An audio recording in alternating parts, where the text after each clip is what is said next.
Welcome to the Peep Show podcast. Your glance at sex and social justice. With Jesse and PJ Sage. Welcome back to another episode of the Peep Show podcast. Today we have an interview with fellow podcasters Simone and Nicoletta from Sluts and Scholars. They talk to us about why they started a sex podcast and how they've negotiated it in their professional lives. We also discuss the important work that they are respectively doing in the areas of reproductive advocacy and therapy. All right, so before we get started with Simone and Nicoletta's interview, we wanted to talk about something that is happening in sex work land this week, which is that a lot of people are fairly alarmed about a hashtag that's going around on Twitter, Thought Audit, which actually didn't originate. Thought Audit. Thought Audit. That's stupid. It is stupid. The whole thing is stupid, and which is why it's really kind of frustrating.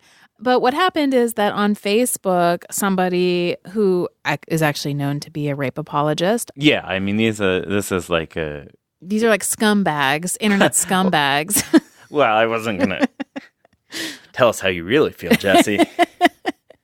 I wasn't going to try to bait them that much, but I was going to say that they seem to be very sympathetic or identified with the incel movement and the what do they call it? The pickup artist. Yeah, the pickup artist, rape apologist, scumbags. I never say anything bad about anybody, but like... When did the Peep Show podcast get so polemical? When people started a thought audit. So anyways, what happened is on Facebook, one of these people threatened to turn in women models within the sex work community for having premium Snapchats. So obviously people within the sex work community sell access to their Snapchats. And what they were claiming and what they were assuming is that they're not reporting that income. And I mean, actually, I'm not even sure that that's really the point. The point is more to harass people and intimidate them. This is not a movement of people who, are deeply morally invested in ensuring that everybody bears their due tax burden. No, I mean, that's outrageous. This is just kind of naked misogyny. Right. And the idea is that tax is one way that sex workers might be vulnerable to trolling and harassment. So they're using this as a way to try to attack the highly visible and successful women that they so deeply resent. So while a lot of people were jumping on this bandwagon and saying that they were going to use the whistleblowing system in order to report sex workers, there's been a couple of articles that have come out. Yesterday, Sam Cole put one out in Motherboard. There's been one in Jezebel, one in the Daily Beast. I think Rolling Stone just put one out too, trying to talk about the fact that it would actually be really, really difficult for people to follow through on these threats. The first reason that it would be really difficult for them to follow through on it is you need an inordinate amount of information about the person. So you would need their full name and their address and other identifying information. And actually, that's the scarier part for most sex workers, is not fear of being audited, but rather fear of being doxxed and outed by people who are trying to dig up that information. So that is actually a bigger concern to most people. But the other thing is that this system is actually set up to discourage fraudulent reporting and... or just petty, vindictive, personal... Yeah. Like gripes, right? I mean, right. They make it pretty clear that this system doesn't exist for you to exact revenge on your family member or whatever. Right, exactly. Yeah, you're under penalty of perjury if you fraudulently report somebody. Yeah. So or misrepresent. Yeah, knowingly misrepresent something you state. And I mean, the important point here is these people don't actually know jack shit about whether or not the sex workers they're targeting actually do or don't pay their taxes. Yeah, and the funny thing is, there are a couple of reporters who tried to figure out if anybody was actually doing this, and the Jezebel reporter, for example, actually called the IRS media line to ask them to comment on it. She said that clearly they had no idea what she was talking about. We should assume that these are just threats that are attempts to harass sex workers. The goal here really isn't the successful prosecution of these women as much as it is to create a campaign of mass harassment. And terrorism is too strong of a word. Yeah. But the idea is similar. It's to do an act that causes mass fear and panic among a group of people who you have hate for. Yeah, I think that one of the biggest problems about this is that it was effective insofar as it did cause sex workers to feel like they were being put on the defensive. So it was effective in harassing and disturbing sex workers. And we see this in the sense that a lot of sex workers spent a lot of time in the last several days talking about the fact that sex workers do in fact pay taxes and trying to demonstrate that. And yeah, and that's not really the issue here, right? No, the issue isn't whether or not sex workers pay their taxes. It's whether or not we tolerate acts of overt misogyny as a society, and whether platforms are willing to do something about an organized campaign that's meant to harass and cause fear among an already highly marginalized and highly stigmatized population, right? Right. This is a hate campaign. That's what it is. And there was some people who were like, yeah, but, everybody has to pay their taxes. And that seemed to miss the point of the fact that this is targeted at a marginalized population. This is not a hashtag babysitter audit or hashtag waitress audit or, right. Hashtag kid who mows my front lawn audit, right? Right. This is a campaign against sex workers. Highly visible, highly successful women. Yeah, but I also think that we can't talk about this without bringing up the fact that there is a racial element to this too in the choice of the words, given that thought is African American vernacular English. So, I think that this is very intentionally targeted at marginalized people, at sex workers of color. Yeah, I don't know. I'm not sure. I do think that the word thought has quickly moved over into internet slang. So it's hard for me to know if the racial issue here is that the perception of that word is that it's racialized, or that, it's simply been very rapidly culturally appropriated. But I take your point that, that's part of the conversation. And I'm not suggesting that we ignore it, but I agree. This is about a group of people punching down, right? Right. It's about a group of white dudes with a lot of privilege attacking women who, for whatever reason, they see as a threat. One of the thought auditors did a 2-hour-long podcast video thing where he talked about some of the motivations behind this, and a lot of it was this idea that sex workers are supposedly invading dude bros hangout spaces, as if Reddit and Twitter and wherever else were intrinsically designed to be dude bro hangouts. Oh, come on, PJ. You know that all spaces are for dude bros.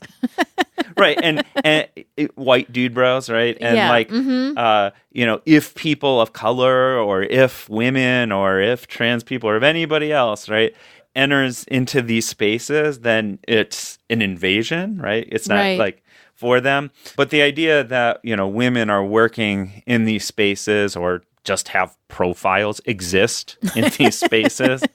God forbid make money in these spaces. Right. And perhaps, I think, implicitly are more visible and more successful in these spaces. Right. Which I think is the deeper source of resentment here. Right. That is the supposed motivation behind a lot of this, is sort of policing women out of spaces that should rightfully be reserved for dude bros. Right, right. But of course, that's, again, it's just pure and kind of unfiltered misogyny, right? Right. There's no effort there to even hide it. It is just overt misogyny. Yeah, absolutely. Which, I mean, is the ideology of pickup artists and of incels. So, of course, we shouldn't be surprised. I mean, that is what they do. That's what they're all about.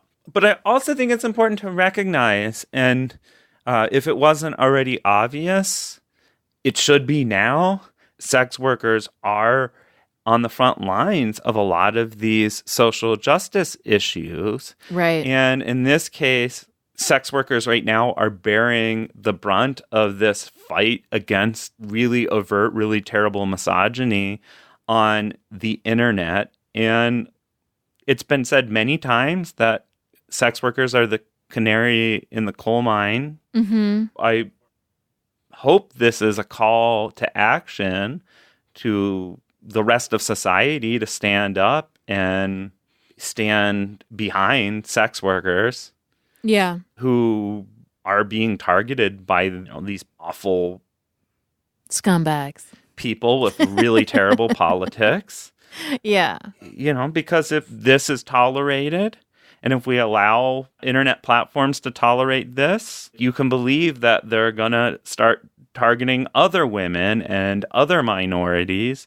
And, this is just going to embolden these folks to find new ways to harass not just sex workers, but really all of the other marginalized people that they hate and feel for, whatever twisted reason somehow threatened by it. Yeah.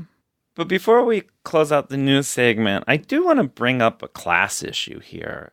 And this is actually less a commentary on the incel type people who are instigating this hate campaign, and more a question of how we as a sex work community are talking about this issue. And what's ironic with this thought audit campaign is that they're likely targeting the most successful and most visible sex workers. And those are going to be the people who have the resources to hire accountants and who are working on platforms that probably are going to automatically report their income and give them tax forms and all that sort of thing. And so those folks probably are completely above board and are doing legal sex work. But there's a whole other side of the industry of people who are just barely scraping by, people who are doing work that's illegal, for whom it is much harder to...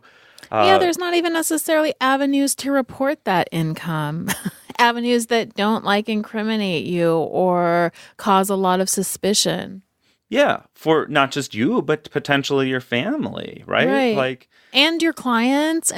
Exactly. In a society where much of sex work is stigmatized and criminalized, where payment processing is very difficult for a whole range of sexual services, it is really hard. The stigma and criminalization of sex work often makes the nature of these exchanges really complex and opaque. And it's not simply like somebody is PayPaling you some money, because guess what? PayPal will not process your sex work money.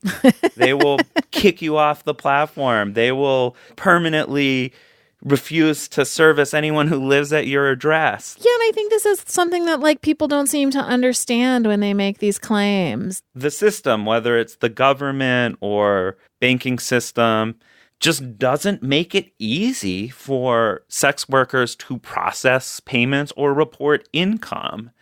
And I think that some of this rhetoric around, we pay all of our taxes, we're responsible, contributing members of society, respectability politics, blah, blah, blah. What I appreciate, and a lot of people really do, and that's true for a lot of sex workers, there are also a lot of other sex workers who really are in very marginalized positions and who frankly don't have that luxury. Right. Or the resources. Yeah.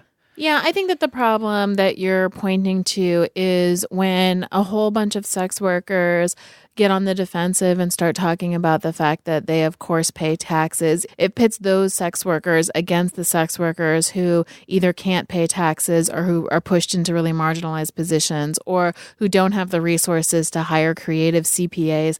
And that sort of divisiveness within the community is not helpful. Yeah, I mean, it's reasserting or establishing a certain kind of hierarchy. Right. Mm-hmm. It's not recognizing one's own privilege, that to work for a company, a campsite or a clip site or whatever that provides you with documentation and tax forms, or a porn studio or whatever, you are not in the same position as somebody who is walking the street. You're just not. Right. Mm-hmm. Yeah. And collecting money in cash. I don't think that in order to demonstrate our value in society, we ought to say anything that diminishes the value and legitimacy of those people who are doing those most marginalized forms of sex work, who simply don't have the opportunity or resources to be part of the system in the way that I'm sure they wish they could. Yeah, that's a really good point. All right, I guess we should jump into our interview, huh? Yep, sounds good.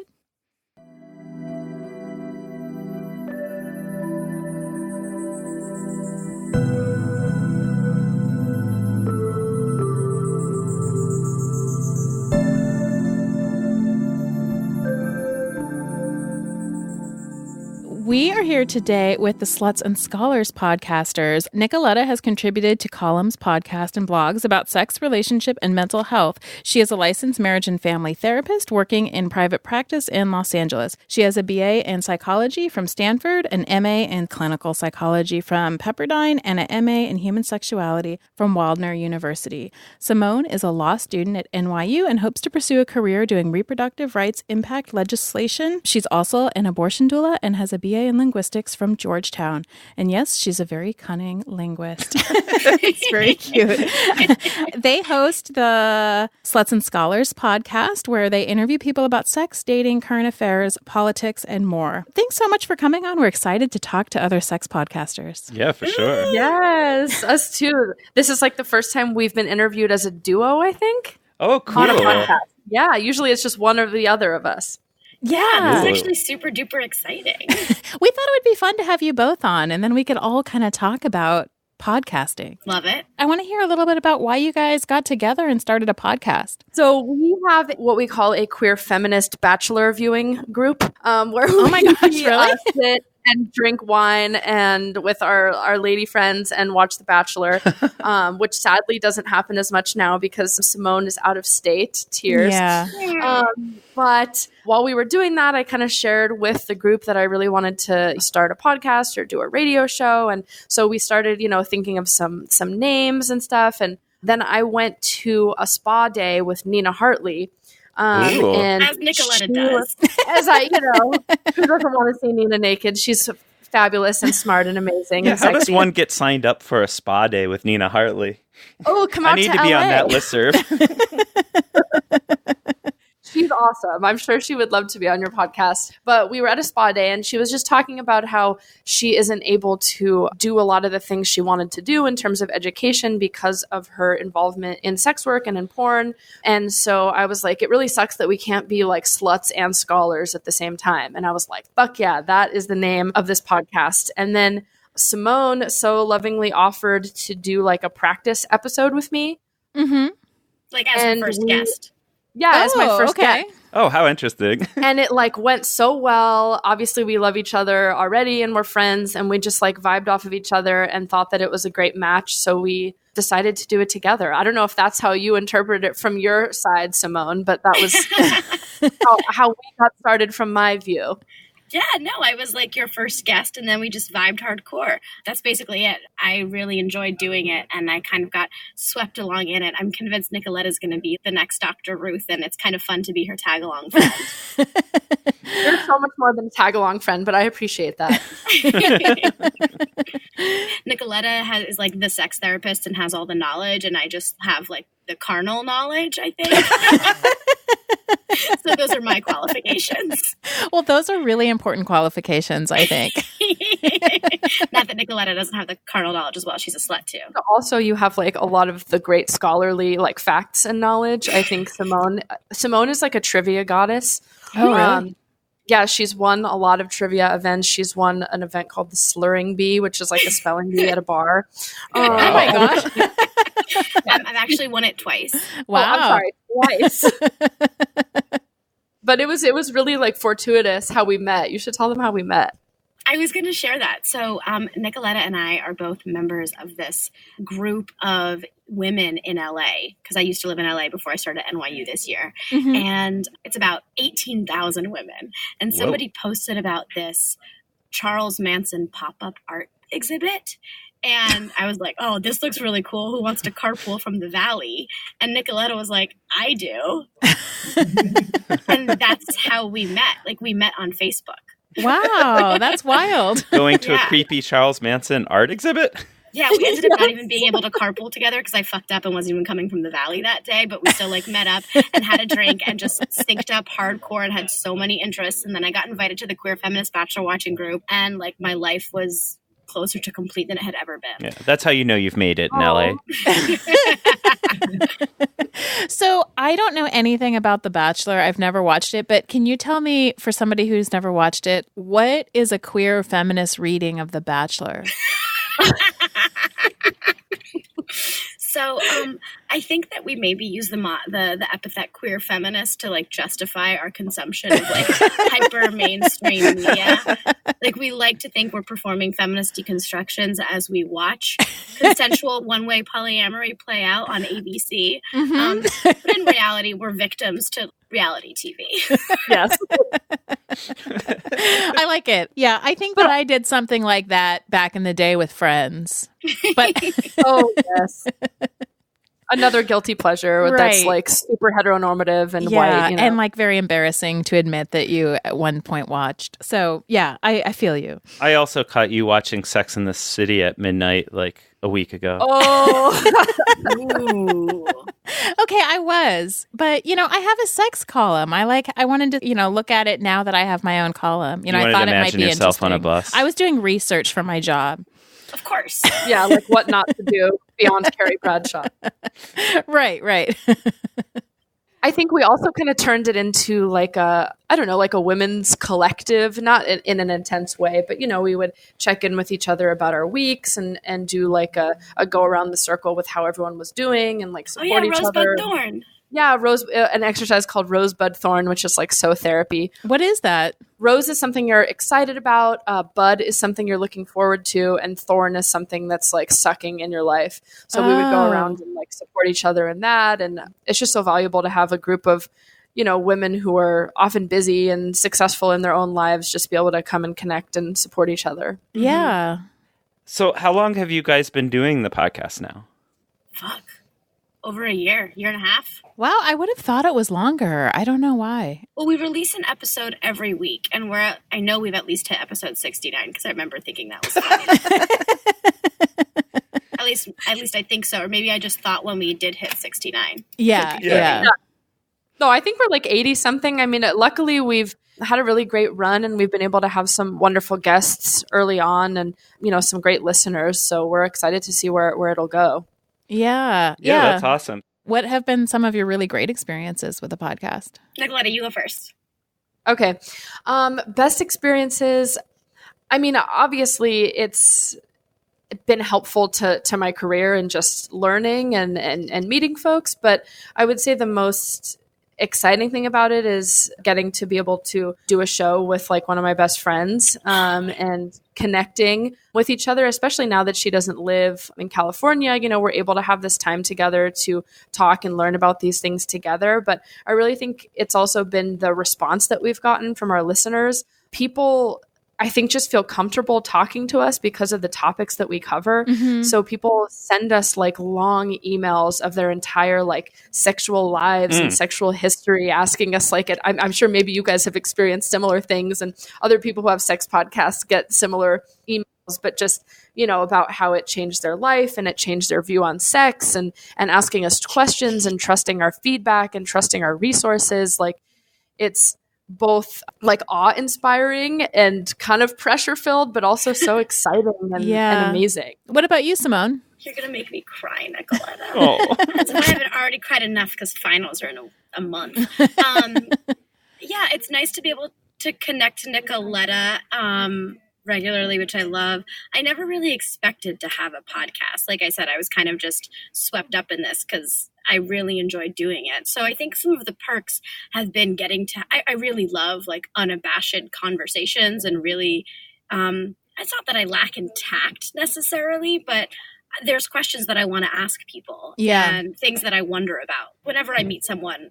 It used to be more than it is now because I think I have the outlet of the podcast, but I used to always wonder what it was like for them to fuck. Yeah. Like, what do they like? What do they look like naked? Who do they bang? How do they bang? What makes them feel good? I just love knowing these things about people. I'm just fascinated about it and with it. And so under the guise of the podcast, I get to ask these really personal questions. I hear that. And it's for our listeners, I really love that. And one of the most wonderful things about the podcast has been people reaching out to us and inviting us to witness some of the work they're doing, either, their super cool sex shop that they've started or a cool sex positive event they're hosting or getting to go to the AVN Awards, just kind of getting to see all the different ways that people are expressing and connecting with sexuality and sex and consent and pleasure has been just like so fucking eye-opening, and I love it. Have you felt like any fear that being so open about your own sex lives or having this very public career where you talk about sex is going to somehow negatively impact that? I can only speak for myself, and I know Simone has like some of her own feelings about this. I think for me, it's been more of a balance of how I want to present myself as a therapist, as a clinician, and then present myself in like a public way. Right. Like how open and authentic do I want to be, knowing that my clients could listen to my podcast. Right. The old school therapists would say that like what I'm doing is like totally inappropriate and they shouldn't know any of these things about me. I'm still somewhat cautious in like what I say about my personal life, even more so than I think Simone is. But because my job does involve sex, I think people know what I do. Right. But it's a tough balance because there is a chance, like I said, that my clients will hear what I'm talking about and that it might bring up stuff in our sessions that they want to talk about and they want to process. But for me, I've kind of come to terms with feeling like I'm modeling this dialogue with them, that like I'm modeling getting to a place where they can feel comfortable to talk about this, that it's okay, that these are topics that it's all right if we talk about them and touch on them in our sessions. Still kind of evolving with like how much I want to share. But I think therapy in and of itself is becoming, less Freudian. Yeah. Like we're not blank slates, we're like real individual people, like bearing witness to other real people. I think that's interesting because I wonder if, since we're talking about such sensitive topics, in people's personal lives, if some people would be afraid to go to or uncomfortable with somebody they saw as a blank slate, but the fact that you are an actual person out in the world with a personality that, people can kind of see publicly, I wonder if they would feel safer seeking out your counseling based on the fact that they know that you're already open to talking about sex and not shaming people and that sort of thing. I think it's probably half-half. I don't imagine getting a lot of super right-wing conservative clients. Yeah. Though I welcome them and I have, knowledge and empathy for anyone who comes in. I would say most people come to me because they want that. And probably if someone wants something else, I might not be their first choice. Mm-hmm. Right. Yeah. What about you, Simone? That's a really good question and something that I actually think a lot about. So as I was initially just a guest on the podcast, Simone's not my real name. Look at our Instagram. You don't really ever see my face. It's not really hard to figure out who I am. I do divulge a lot of information, but I have thought a lot about what it means to come out, what it means to be outed. What does it mean that I'm saying these things and yet I'm still seeking to maintain a veil of anonymity? For me, the reason the real, it's not that I feel shame or whatever about the things I talk about. For me, the real reasons that I use a pseudonym is really mostly for Googling purposes. If you don't want, when you search my full legal name, for this to come up, and that's for a few reasons. So I used to be an actor, and so I did a lot of public facing work. So people were relatively frequently just searching my name. And I also used to do a lot of work in the abortion access and clinic defense space. And anti-choice protesters actually do a lot of opposition research. Right. On abortion activists, and really do look up anything that they can find to confront you with, especially if you're defending a clinic or doing any sort of on the ground work where you're potentially interfacing with them. Right. So some of my fellow clinic escorts have done like horror films or written blog posts, and then the antis have used them against them.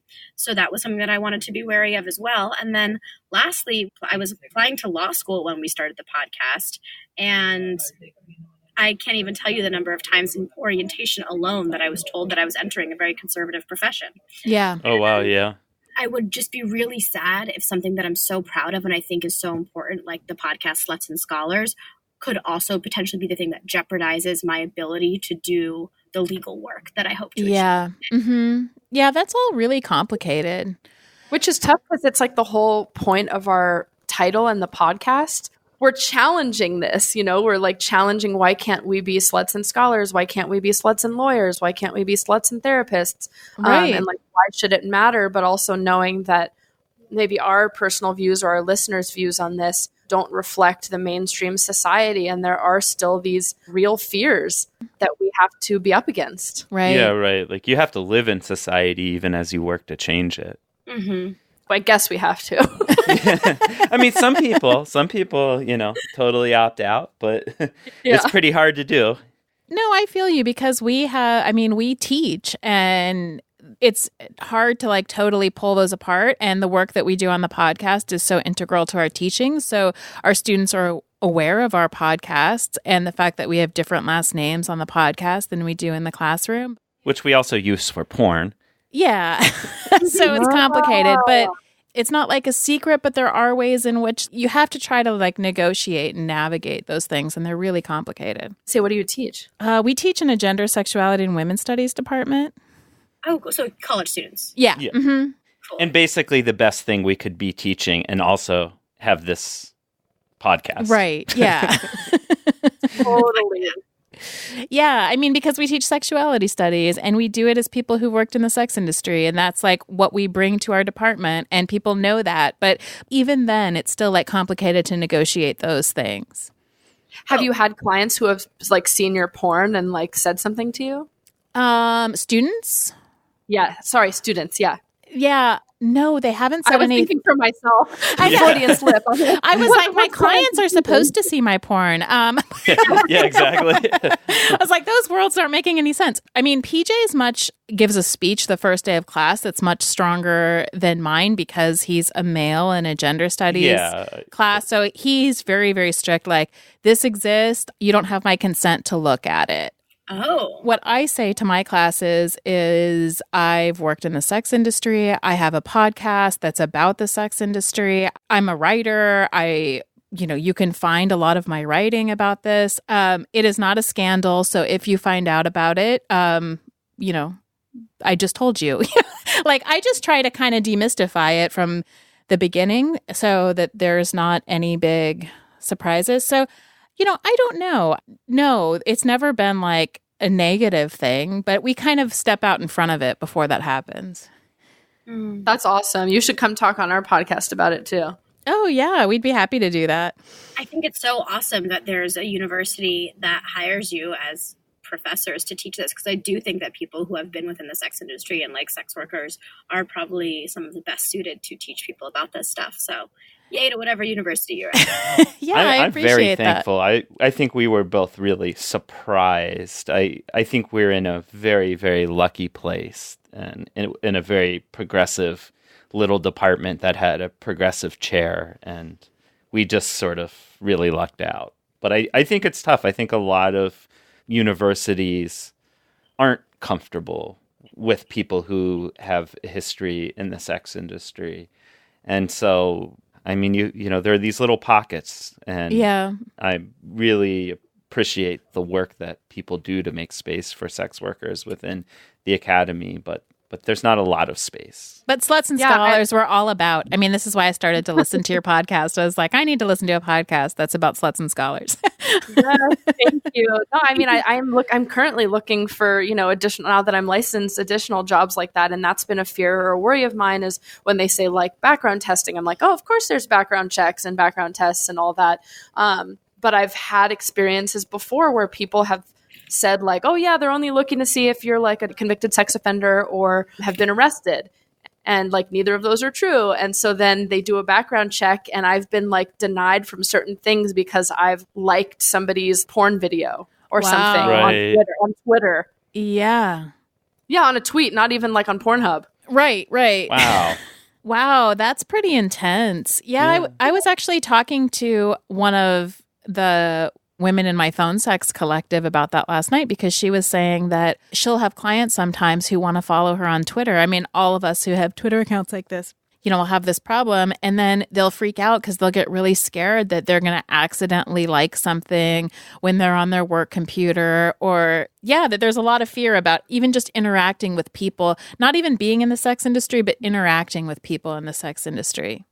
Yeah, we've been called porn adjacent. Yeah, that's interesting. Or sex work adjacent. Yeah, I mean, it sounds like you all are still dealing with a lot of the same stigma. Maybe not like the same intensity that people who've worked directly in the industry, but still, I mean, that kind of like fear of background checks and the discrimination in hiring and that sort of thing is, you know, it's very much what we hear from folks in the industry as well. And it's tough. I think anything with sexuality is still highly stigmatized, not just sex work, but like sexuality in general. Yeah, I mean, from what I know of, no one's seen my butthole on the internet that I know of. But I feel like some you know, hiring things or some corporations or some people in academia would consider like your butthole on the internet to be synonymous with you making a video about ethical porn. Right.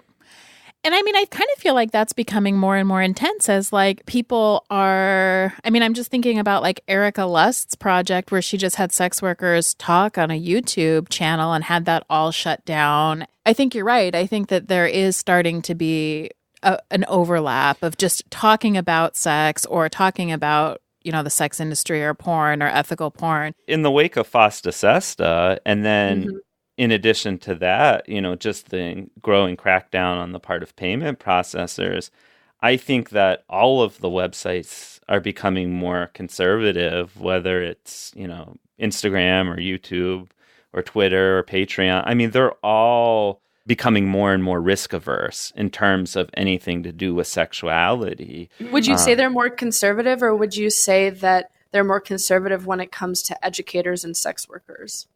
It's not conservatism in a moral sense. It's a conservative in a sense of risk mitigation, right? Mm-hmm. So it's not, I don't even think that at the end of the day, Visa really fundamentally cares whether or not people are having sex for money. What they care is that the fraud rate is higher on things that have to do with sex. But that's not true. Is that actually true? Yeah, because there's a lot of the sex workers that we've spoken to have been like, yeah, their argument is that we're too great of a risk because there's like a high fraud rate, where in fact sex workers' clients are often typically like far more heavily vetted than someone who's making an Etsy sale, and that in actuality it's like their livelihood on the line, and so it's not actually a high fraud level. Right. Well, my understanding is that the issue with that is like chargebacks. So what will happen is people will buy a bunch of porn and then their wife will find out or something, and they'll be like, oh no, that wasn't me. Someone must have stole my information, and they'll report it as fraud, and it'll get charged back. Oh, so it's coming more from like a shame correction kind of place. Yeah, shame correction. Or sometimes in more nefarious cases, people will buy a bunch of porn so that they can download it and then, you know, distribute it on tube sites for free and then just charge it back. Or they'll, you know, sell it to other people. So basically it's a way of stealing it and then selling it. I mean, my understanding is that there is a greater fraud rate around that stuff, but that's only one element of it. The other element is that with FOSTA SESTA, sites are now liable for anything that is quote unquote facilitating prostitution, which is like very, very loosely and vaguely defined. Exactly. Yeah. And so if, for example, Patreon has a page for somebody who works as an escort, are they facilitating prostitution? Right. Okay. Well, what if Patreon has a page for a sex podcast that has a current or former escort as a guest? Is that facilitating prostitution? Just want to err on the side of caution. Then they want to err on the side of caution. And so I think because all of the protections have been taken away in terms of, it used to be that sites weren't liable for what the users posted on sites. Now, in the case of so-called sex trafficking, which is, very, very loosely defined as anything that facilitates prostitution, which is itself vague, because it's so vague and because those laws are untested, I think the websites just want to err on the side of, not getting shut down like Backpage. And so they just are, I think, cutting a wide swath when it comes to kicking people off who have anything to do with sex or sexuality out of fear that they're going to get wrapped up in these legal issues. And so I do think we're at a moment where things are getting worse, I would say, in the last year and a half. I don't know how you all have experienced it, but that's been my impression. I mean, I think we still have some level of privilege on our social media, on our stuff because of what we're saying or, just like the letters behind our names or, that it's not essentially sex work, but because we do feature a lot of sex workers, we have had issues as well. Yeah. Like we had someone who was a sex worker and we had a picture of them in a bikini or something that like they sent to us and they were using as promotional thing, just like a regular bathing suit. And we got it taken down versus if you go to like, some Dan Bilzerian's Instagram or like some other famous person's Instagram, they have lots of pictures of people in bikinis who they may or may not be paying, know? Right. Yeah. It's like, what's the difference that we're sex educators and talking about healthy sexuality and the other is just like a ridiculous beauty standard or what? Right. Yeah, it's hard. I mean, that's kind of one of the reasons I was asking you guys what sort of impact your podcast has on your careers, because I think it is, anytime you're doing something that's about sex, it's a complicated thing. So I just started law school this year, and so I was wondering if I was going to share with my peers that I have this podcast. I did start divulging it to a few people, and then within a week, someone came up to me and they were like, "Heard you have a sex podcast," and like I got so. Oh wow. And I was like, oh, fuck, I guess it's out there now. And then I was like, no, whatever, it's fine. It's going to be fine. Because he was like, it was a guy, but he's like, I guess you would call like a woke feminist guy. So I was like, it's going to be fine. And then I find myself like talking about it with some people and then someone else will come into the conversation and I'll have this moment of, do I share this with them or not? Because typically I'm not at all uncomfortable with sharing it with people. Right. But then again, I'm just like so scared of fucking up professional opportunities at this point, even though I don't really think I'm doing anything wrong. And that must also be hard because, we know running a weekly podcast takes up a huge part of your life. Yes. Like, it's not a small thing. No, and I'm so fucking proud of what we do. Yeah. So not being able to just like scream it from the rooftops or like post it to my Instagram all the time. Right. Then you can't just be like, I run this thing and it's awesome. Yeah, I'm envious of Nicoletta's like public association with our podcast because I do think that what we're doing is like really fucking important and really powerful and really beautiful and really eye-opening and leg-opening. And I just... You are a cunning linguist. I just want to claim it too, Yeah. No, absolutely, because it is such a huge part of your life and it becomes a part of your identity. And to me, it just inspires me to want to do more in this field. I mean, the good responses inspire me, but also the negative feedback, the feedback of this is too much and don't do this. And I'm kind of like, fuck you. That means we need this. Right. So it fuels me. The hate fuels me.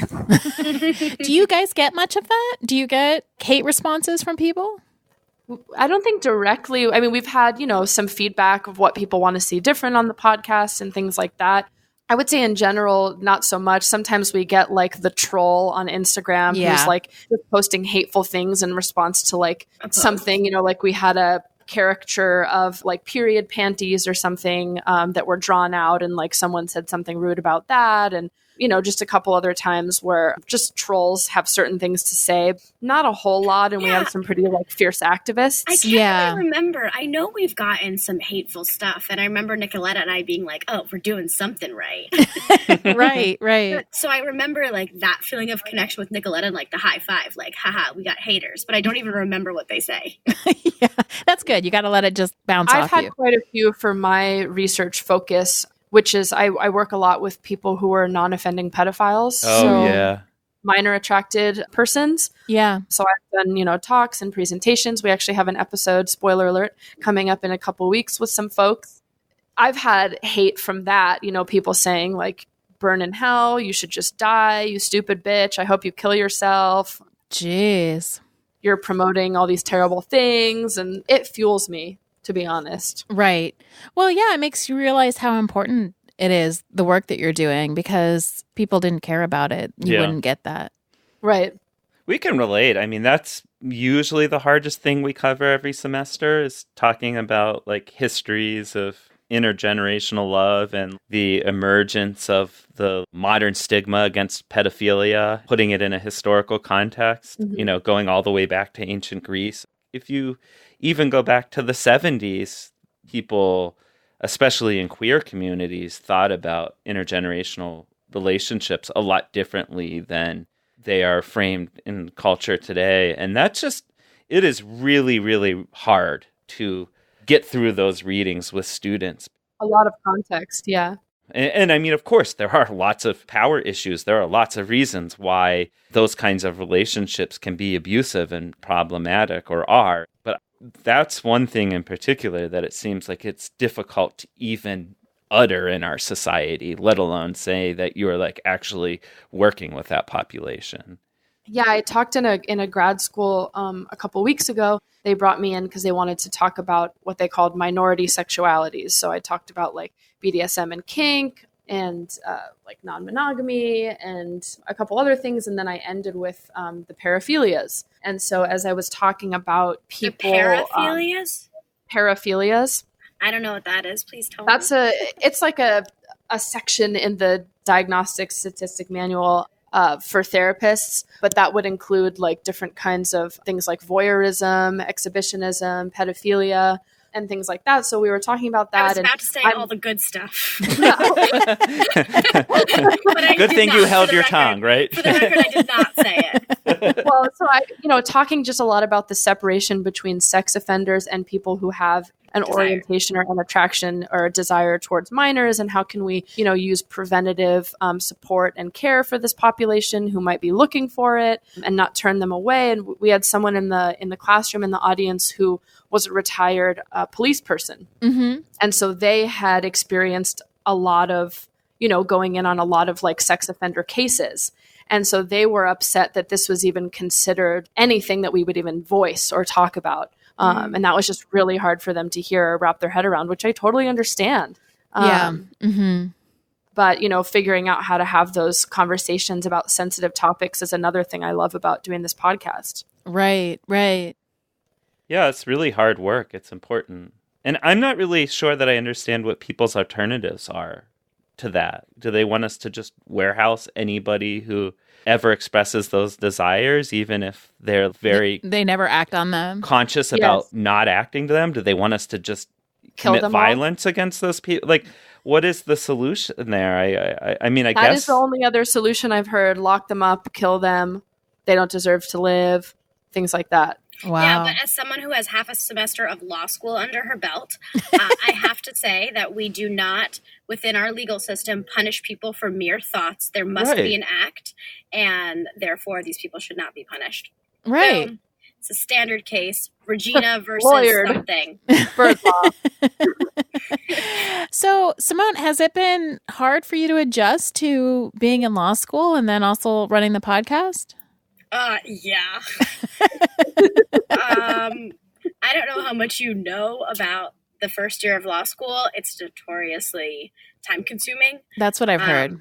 Nicoletta and I recorded a bunch of episodes before I moved. So like the first month or so, we didn't have to focus on recording. It was just doing show notes and working on our social media stuff. Oh, that's nice. Yeah, and I'm incredibly lucky that Nicoletta is very supportive of what I'm doing and is understanding where maybe I don't have as much time as I used to spend doing things aside from just like the recording and research of the podcast. So she's been really helpful in picking up slack regarding, show notes and pulling quotations and all of that. So I'm really grateful. Yeah.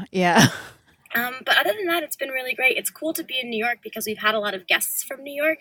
So it's pretty rad to get to meet them in person. And then also kind of it's been a really great way to get plugged into the New York sex positive community. Right. Yeah. And so meeting folks that are doing really cool things. I just can't wait till we figure out a setup where I can have guests and where we can have like New York guests in person and Nicoletta will call in. I can't wait till we figure out that. Yeah, there's a lot of awesome sex positive stuff in New York, it seems. And I know like last week, one of our past guests, Liz Goldwyn, invited Simone to a talk with her and Erica Lust. And, awesome. There's Exotica and a lot of other awesome I went to this really incredible event called Consent for Your Senses, which was put on by this wonderful woman, Aisha, who I think co-hosted this week's episode of Horrible Decisions. But she is currently in the process of setting up like a porn theater in Brooklyn. Oh, wow. And when it's set up, I think we'll have her as a guest. But she invited me to this wonderful event where it was kind of talking about consent in a non-sexual way. So it was kind of all of these stations where you would set up consent and autonomy and talk about it. There was like this tasting station where you would taste all these different things and you would like have to communicate with your partner like, I would like more of that. I did not like that. Can I spit this out? But I still want to try something else. And it was like such an incredible exercise in consent. Neat. Yeah, it was fucking awesome. So shout out to Aisha with Consent for Your Senses. We have a lot of guests from New York because we're Pittsburgh based, so we're kind of on the East Coast. We're on the west end of the East Coast.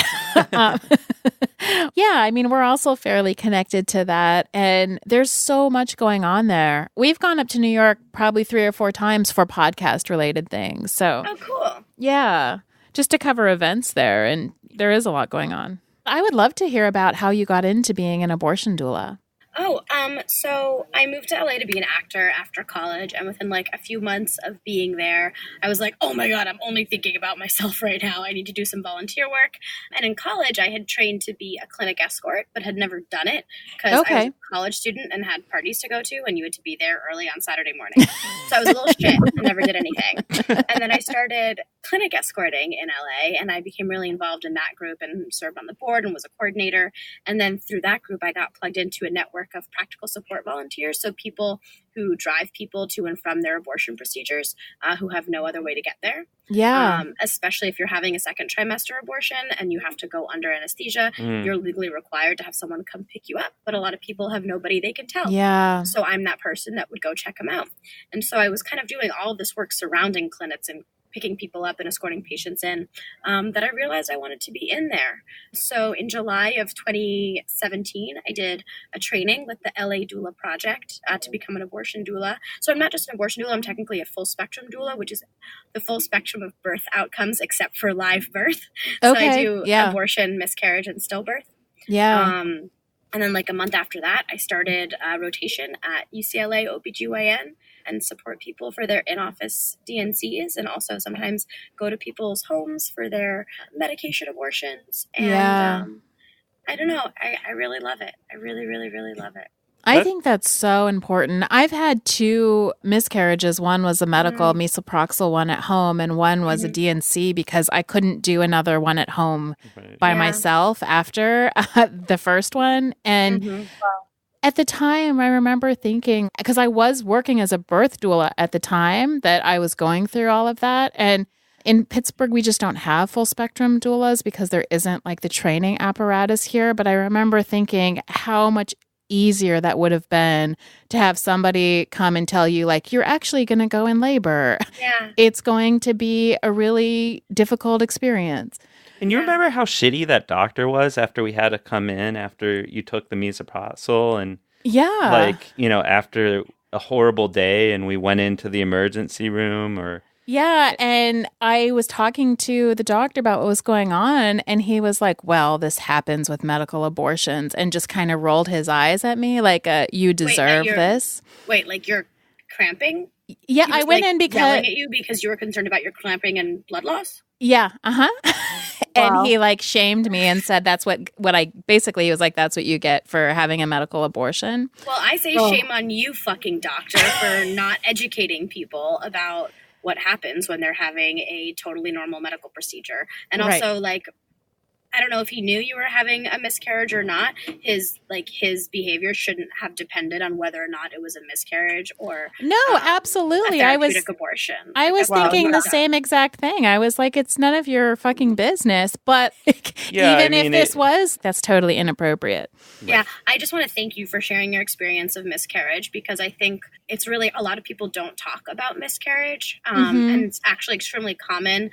Some studies say that up to 60% of pregnancies end in miscarriage, and it's like really not a thing that we talk about. So I think it's so wonderful for someone like you to share that publicly. Michelle Obama just started talking about her experience with miscarriage, which I think is so amazing, fucking powerful. Yeah, I didn't even hear that, but I want to go check that out. There's an awesome Instagram too called I Had a Miscarriage, I think, and it just following it right now. Yeah, it goes through everybody's stories and experiences. So it's thank you for sharing.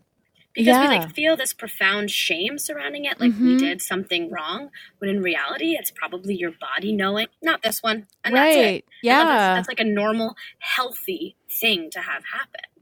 But thank you for sharing. Well, I thank you for doing that sort of work, because the reason I was sharing it is because I feel like, because people don't talk about it, I don't think that people know how difficult it is, and that it's a loss, a real loss. That it's a real loss, and it's also really physically difficult. It's really hard on your body, and I totally appreciate that there are doulas who are willing to stand beside women who are experiencing that, to be the sort of emotional and physical and informational support that doulas are, and just be a witness too. I just don't want people to do it alone. Yeah, we felt really so sad. Isolated. And plus, people were treating, like, the doctors there were just treating us so shitty. Yeah. I don't know. It would have been nice to just have someone in the room to be like, man, that was like a really asinine comment, wasn't it? You know, like... Yeah. Yes. To validate what you were experiencing. Exactly. Exactly. Yeah. Well, I'm validating Well, we know that it's now. late, but that was a really asinine comment. Well, thank you. Nicoletta, you're a doula too. Yeah. Fair enough. One podcast and I'm a full spectrum doula. Yeah. Where can people find your podcast and your guys' other work? Well, I'll talk about the podcast. You can find the podcast on Instagram at Sluts and Scholars, on Twitter at Sluts Scholars. You can look it up on iTunes, Stitcher, if people use that, Spotify, Google Play, Libsyn, wherever you get your podcasts. We're probably there. So please reach out and come listen. That's spelled come listen, C-U-M, in case you were wondering. Of course. That's the only appropriate way to spell it. And we'd love to hear from you, so feel free to email us at slutsandscholars@gmail.com. If for some reason you wanted to contact me directly or have questions about therapy or need therapy resources, you can find me on Instagram or Twitter at MS Heidegger, MSHEIDEGGER, or NicolettaVHeidegger.com. Great. Thank you so much. And thanks for joining us today. Thank you for having us. It's so nice to be the interviewee. I loved it. I was consulting my notes all the time. Yeah. Does it feel like a different experience? Totally. Yeah. I loved it. Good. I loved it. I mean, any excuse to talk about myself, as I'm sure our listeners know.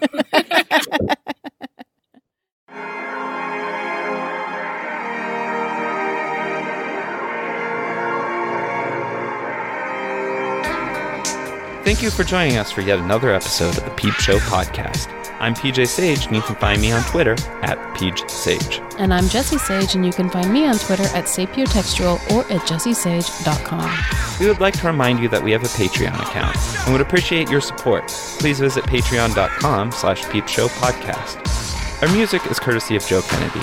The show was produced by Jessie and PJ Sage. Signing off. Have a great week.